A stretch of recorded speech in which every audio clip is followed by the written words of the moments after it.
All right, this is Mr. Snell talking about pre-calculus. Today was the 12th of September. We talked a lot about the cool spiral pattern that we made in GeoGebra. We reviewed the quiz, and then we briefly, like in 7 or 8 minutes, we talked about how to add and subtract complex numbers, which is considered to be the basic level skill I should have been doing before doing i's to higher powers. So I did give 2 examples. I just want to point out some things before we move on to the checking your understanding. The I terms get added together as a separate entity, and then the non-I terms, the real part, get added together. So this is the real part and this is the imaginary part, and they get added together. The only problem is a plus is really easy, but a minus is a little bit harder. So usually the technique that I use, you don't have to use my technique, you can do whatever you'd like, but as long as you're getting the right answer. A minus sign, the way that I do it is I kind of distribute it into each of these 2 entities. So this number is now a negative 11 instead of a positive 11, and this negative 2i is now a positive 2i, again just distributing the negative. And then once the negative is used up, it turns back into a plus. So you can see sign change, and sign change.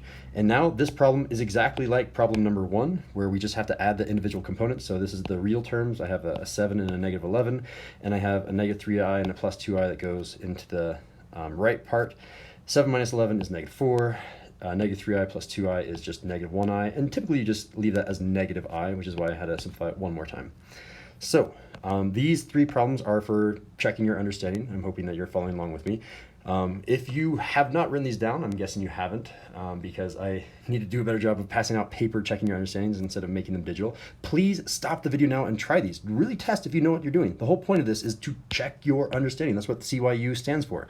If you're not checking your understanding, you're just following along with the video, it's good, but it's not as practical and useful as doing the problems beforehand.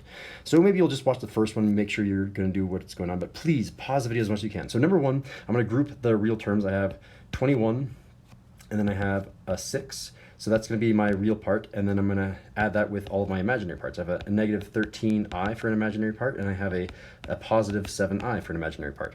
Adding those together and simplifying, 21 plus 6 is 27. And negative 13 plus 7 is negative 6. So I'm going to say negative 6, and that has an I term next to it. And then I'm going to box my final answer. Maybe I should be making all that red because it is a different color. Can I do that if I go like this and I color go to red? Close enough. I didn't mean to get the extra parentheses in there. All right, so number 2, I have a minus sign. So I'm going to distribute this minus. This minus is going to be distributed to both of these terms and then turn into a plus. So essentially I just switch signs. I switch, and switch that to a minus sign. I can kind of ignore the plus sign right now. And now I'm ready to start grouping the terms again. So I have a 2 plus 8 for the real terms, and I have a 3i minus a 10i term for the imaginaries. Excellent, and I just add straight down, so 2 plus 8 is 10, and 3 minus 10i is negative 7i. Final answer, and I box it. All right, number 3, again, I'm hoping that you're pausing this and doing this problem in advance, and I'm going through this now. I'm going to change sign, and that's distributing the negative, and I can just group terms. So I have a negative 1, and I have a negative 25 that I'm going to add together, and then I'm going to add a negative 6i with a 4i. Positive 4i. All right, negative 1 minus 25 is negative 26, and a negative 6i plus 4i is a negative 2i. Final answer, and I box it. And that concludes the checking your understanding problems for pre-calculus on whatever date we have today, 9/12. Thanks.